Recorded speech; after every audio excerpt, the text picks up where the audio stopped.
One tiny word can change the whole meaning of a sentence. I've lost my keys sounds like a problem right now, while I lost my keys yesterday sounds like a finished story. Same keys, different relationship with the present. Isla, why do these two tenses cause so much trouble? Because both describe past events, so learners naturally focus on what happened. The real choice is usually about how the speaker connects that event to now. Are we placing it inside a finished past time? Or are we talking about experience, a present result, an unfinished period, or something that continues? Once you hear that difference, the grammar becomes much less mysterious. Start with the basic forms then. What should listeners have in their toolkit before they worry about meaning? The past simple is usually straightforward. I visited, she called, they went. The present perfect uses have or has plus the past participle. I have visited, she has called, they have gone. In conversation, we shorten those forms. I visited, she's called. But watch the irregular verbs. Go becomes went in the past simple, but gone in the present perfect. Eat becomes ate, but the participle is eaten. So the form gives us the first clue, but the time expression often makes the decision obvious. If I say yesterday, what happens? Yesterday is a finished time, so use the past simple. I phoned my brother yesterday. The same applies to last night, 2 hours ago, in 2022, or last weekend. Those expressions place the action inside a completed period. You might say, I visited my parents, cooked dinner, and watched a film last weekend. Every event is finished, and the time period is finished too. What if I leave out the exact time? Is that when the present perfect becomes more natural? Often, yes. We use the present perfect for life experience when the exact time is not important. I've traveled around the world tells us something about your experience up to now. It does not tell us when, and it does not need to. But at a finished time, and the past simple usually takes over. I traveled around Asia 5 years ago. The event itself has not changed. The speaker's focus has. Let's make that sound like an actual conversation rather than a grammar diagram. Suppose I ask, have you ever visited your cousins in Canada? I could answer, yes, I have. I've visited them twice. That question asks about experience at any time up to the present. The dates are not important yet. But if you follow up with, when did you go? I would switch to the past simple. I went in 2019, and again in 2023. This is one of the most useful patterns in everyday English. Present perfect for the broad experience, past simple for the details. So a conversation can move between the two tenses without any contradiction? Give us another example listeners can copy. Have you ever ridden a horse? Yes, I have. Then, when did you ride one? I rode one when I was 12. Or, have you ever eaten sushi? Yes, I have. Where did you eat it? I ate it at a restaurant near my university. The first question opens the door to someone's experience. The follow-up places one event at a definite time and location. That sounds useful for travel conversations. Could we do a quick version with Spain? Certainly. Have you ever been to Spain? Yes, I have. I went there last summer. Notice the first part does not say when. It simply asks whether Spain is somewhere in my experience. The second sentence gives a completed time, last summer. So went is the natural choice. A simple rule is, if you hear when or where after an experience question, expect the past simple in the answer. There is another meaning I hear all the time. A past action with a result that matters now. That brings us back to the keys, doesn't it? Exactly. I've lost my keys. Normally means the keys are still missing, and that is the present problem. Maybe I am standing outside my home, searching every pocket. But I lost my keys yesterday simply reports a past event at a specific time. Perhaps I found them later. The past simple does not automatically focus on the situation now. It places the event in a finished story. Can we build that into a short scene? Those examples are easier to remember when something is going wrong. Imagine someone standing outside a locked door. They say, "I've locked myself out." That present perfect highlights the problem now. Then they explain the sequence. I closed the door, and then I realized I'd left my keys inside. The past simple tells the story of the actions that led to the current situation. So the tenses can work together. One points to the result, and the others narrate the completed steps. Does the same pattern appear in news or announcements? Very often. An announcement may begin, "A fire has damaged several shops." The present perfect introduces a recent event and its current consequence. Then the details arrive in the past simple. The fire started at midnight, and firefighters arrived 10 minutes later. The first sentence answers, "What is the situation now?" The next sentences answer, "What happened and when?" It is a useful way to organize information. Now, let's talk about just, already, and yet. Learners often meet those words alongside the present perfect. Right. We can say, "I've just finished work. She's already eaten."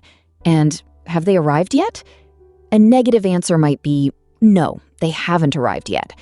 These words connect a recent event with the present. Just means a short time ago. Already means before now or sooner than expected. And yet is especially common in questions and negative sentences. But English varieties complicate that neat picture. In casual American English, I often hear, "I already ate." And that is widely understood and commonly used. In American conversation, speakers may use the simple past with already, just, and sometimes yet. A British speaker might naturally say, "I've already eaten," while an American speaker might say, "I already ate." Neither choice should make you panic. Listen to the variety around you and follow the expectations of your exam or formal writing situation. So, the present perfect is not a magic requirement whenever something happened recently? Correct. The meaning and the variety both matter. For international or formal English, "I've just finished" is a safe, clear choice when the present connection is important. But you should also recognize "I just finished" as normal in many settings. The important thing is not to treat one variety as the only English. Learn the core distinction, then notice how real speakers use it in context. Let's move to unfinished time periods. If I say, "I've had 3 coffees today," why does that work? Because today is still open. The day has not finished. So the present perfect can connect those coffees to the current period. I've had 3 coffees today. The same applies to this week, this month, and this year. You might say, "I've read 2 books this month." But "I read 4 books last month" uses the past simple because last month is completely finished. What about this morning? It seems to change depending on the clock. Exactly. If it is still morning, "She has called 3 times this morning" sounds natural. The period is continuing. If it is afternoon, the morning is closed. So "She called 3 times this morning" is usually more natural. Context helps us decide whether the time period is still connected to now. Grammar is paying attention to the calendar, which is a little fussy, but useful. That brings us to situations that began in the past and continue now. This is where for and since become important. We use the present perfect for that continuing connection. "I've lived here for 6 years" gives the length of time. "I've lived here since 2020" gives the starting point. You can ask, "How long have you worked at this company?" And answer, "I've worked here for 3 years." If you ask, "When did you start?" the answer becomes, "I started in 2023. Present perfect for the ongoing situation, past simple for the starting event. Some learners say, I know her since university. Why does that sound wrong? Because English uses the present perfect to show that the situation began then and continues now. I've known her since university. The state is still true. Similar examples are, I've owned this car for 5 years, and I've liked this band since I was a teenager. We do not normally say, I own this car since 5 years, because the present simple does not show that past to present connection in the required way. Are there particular verbs where this idea is especially common? Yes. Stative verbs such as know, believe, own, and like often describe conditions rather than individual actions. I've known him for 10 years means the knowing continues. I've owned the car since 2021 means the ownership continues. The present perfect links the beginning in the past to the current state. If the situation has ended, you may need a different tense or a finished time expression. I want to clear up been and gone, because those two words can send a sentence in completely different directions. They can. I've been to Italy usually means I visited Italy and came back. It describes experience. Sarah has gone to Italy usually means Sarah traveled there and has not returned yet, or at least she is away. If you call her office and ask whether she is there, someone might say, no, she's gone to Italy. If she has returned, you could say, she's been to Italy, or she went to Italy last month. So, been often carries the idea of a completed visit, while gone suggests the person is still away. That is the useful everyday distinction. Compare, I've been to Japan, meaning I have that travel experience, with he's gone to Japan, meaning he is currently there or not back yet. Context can influence the exact meaning, but this contrast will help in most conversations. And remember the form. I have gone, not I have went. The past participle matters. Let's collect the mistakes that cause the most trouble. I suspect the first is putting a finished time next to the present perfect. Yes, I have visited Rome last year is not standard usage, because last year is a definite finished time. Say, I visited Rome last year. Or remove the finished time and say, I visited Rome. The second sentence focuses on experience. The first places the visit in a completed year. A finished time expression and the present perfect generally do not belong together. What is another common mistake? Using the past simple for a life experience when the connection to now is important. Did you ever see snow is understandable, and some speakers use it, particularly in informal American English. But have you ever seen snow is the standard form for asking about someone's experience up to the present. Then, once the person says yes, you can ask, when did you see it? And move naturally to the past simple. And then there are those irregular participles that seem to hide around corners. They do. I have went should be I have gone. She has ate should be she has eaten. They have saw it should be they have seen it. A useful practice is to learn irregular verbs in groups of 3. Go, went, gone. Eat, ate, eaten. See, saw, seen. The middle form follows the past simple, and the final form follows have or has. Let's run a quick challenge. I'll give you a situation, and you choose the sentence. Go ahead. You finished your homework 5 minutes ago. I've just finished my homework. The recent result matters now. You finished it at 8 o'clock last night. I finished my homework at 8 o'clock last night. The time is definite and finished. You are describing your life experience with travel. I've visited several countries. No exact time is needed. You are explaining that you visited France in 2024. I visited France in 2024. The year is completed. One more. You started learning English 3 years ago, and you still study it. I've studied English for 3 years. That period reaches from the past to now.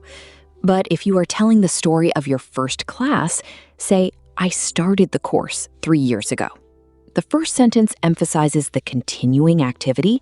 The second identifies a completed starting event. So the fastest question to ask yourself is, do I have a finished pastime? That is a strong quick take. If the answer is yes, yesterday, last week, in 2018, or 2 hours ago, use the past simple. If the answer is no, and you mean experience, a present result, an unfinished period, or an ongoing situation, the present perfect is often the best choice. Often is doing some important work there. We should not turn this into a rigid word hunt where learners ignore what they actually mean. Exactly. Zoom out and ask where your attention is. Are you placing the event inside a finished past story, or are you connecting it to now? Consider, I've seen that film. The experience is relevant, perhaps because we are choosing something to watch. But I saw that film on Friday reports a completed event at a specific time. The event is similar. The focus is different. Let's finish with a conversation that shows the whole movement from general experience to specific detail. Ask me, have you ever lost your phone? Have you ever lost your phone? Yes, I have. I've lost it twice. When did you lose it? I lost it on a train last year. Did you find it? Yes, I did. Someone found it and gave it to the station manager. Notice how naturally the conversation moves. The present perfect opens the topic, and the past simple supplies the time, place, and story. Let's give listeners a final set of lines for practice. I'll ask, and you answer. Have you ever tried it?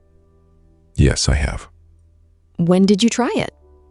I tried it last weekend. I've just finished. I finished at 6 o'clock. I've lived here for 5 years. I moved here in 2021. I've lost my keys. I lost them yesterday. If listeners remember only 3 ideas, what should they keep? First, use the past simple for finished events at a finished or definite past time. Second, use the present perfect for experience, recent results, unfinished time, or situations that continue until now. Third, when a conversation begins with "have you ever?", follow-up questions like when, where, and what happened usually move into the past simple. So grammar is not trying to punish anyone for drinking too much coffee. No, it is showing the listener where your attention is, in a finished past moment or in the connection between past and now. Here is a final memory trick. I visited Canada tells us about my experience. I went there in 2023 tells us exactly when. I've lost my keys tells you there is a problem now. I lost them yesterday gives you a completed past event. Same speaker, same general topic, different focus. And a little practice makes the choice automatic. Write one sentence with I've about your experience, then write one with I and a specific past time. For example, I visited Canada. I went there in 2023. Say both aloud and notice how the second sentence pins the event to a finished point. Try shadowing the patterns. Listen for them in real conversations, and do not worry if the distinction feels slow at first. You are training your ear as much as your grammar. Isla, thanks for making the timeline feel considerably less slippery. My pleasure. Keep asking yourself whether the past is finished on its own or whether it still has a bridge to now. Once that bridge becomes clear, the present perfect and past simple stop competing and start working together. Thanks for listening. Keep practicing, keep noticing the connection to the present. And until next time, take care.